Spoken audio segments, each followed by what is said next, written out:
തെരഞ്ഞെടുപ്പ് കാലമാണ്. പാർട്ടികളെ ആവേശമുയരേണ്ടിടത്ത് നിർഭാഗ്യവശാൽ വന്നു നിറയുന്നത് ആത്മഹത്യകളുടെ കൂട്ടവാർത്തകളാണ്. സീറ്റ് നിഷേധിക്കുന്നിടത്തെ രാഷ്ട്രീയ പ്രവർത്തകന്റെ ദുഃഖം തൊട്ട് ജോലി സമ്മർദ്ദം താങ്ങാനാവാത്ത BLOയുടെ ജീവൻ ഒടുങ്ങിയതുവരെ ഒരു തെരഞ്ഞെടുപ്പ് കാലവും കാണാത്ത കറുത്ത അധ്യായങ്ങളാകുന്നു. കഷ്ടപ്പെട്ട് പ്രസ്ഥാനത്തിന് വേണ്ടി ജീവിച്ചിട്ടും നാടിനും വീടിനും വേണ്ടാത്ത വ്യക്തിയായി ജീവിക്കാൻ ബുദ്ധിമുട്ടുന്നുവെന്ന് മരണത്തിലേക്ക് കടക്കും മുൻപ് എഴുതി വെച്ചിട്ടും അതെല്ലാം തള്ളിപ്പറയുകയാണ് കൂടെ നിന്നവർ. സീറ്റ് കിട്ടാത്തതിൽ ആത്മഹത്യ ചെയ്യണമെങ്കിൽ ഞങ്ങളൊക്കെ 10ഓ 15ഓ തവണ ആത്മഹത്യ ചെയ്യേണ്ടതാണെന്നും പാർട്ടിക്കാരനല്ല എന്ന് പോലും നേതൃത്വം പറഞ്ഞൊഴിയുമ്പോൾ കഴിഞ്ഞ 2 മാസത്തിനിടെ പുറത്തു വന്നത് 3 ആത്മഹത്യകൾ എന്ന് കണക്ക് പോലും എഴുതി തള്ളുകയാണ് രാഷ്ട്രീയ നേതൃത്വം.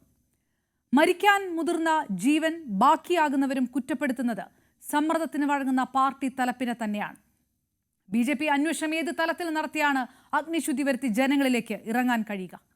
തെരഞ്ഞെടുപ്പ് പോരിനെ മാറ്റി നിർത്തണം. മരിച്ചുപോയവരെ ഇനിയും നീതികേടിന്റെ മുൻപിൽ നിർത്തരുത്.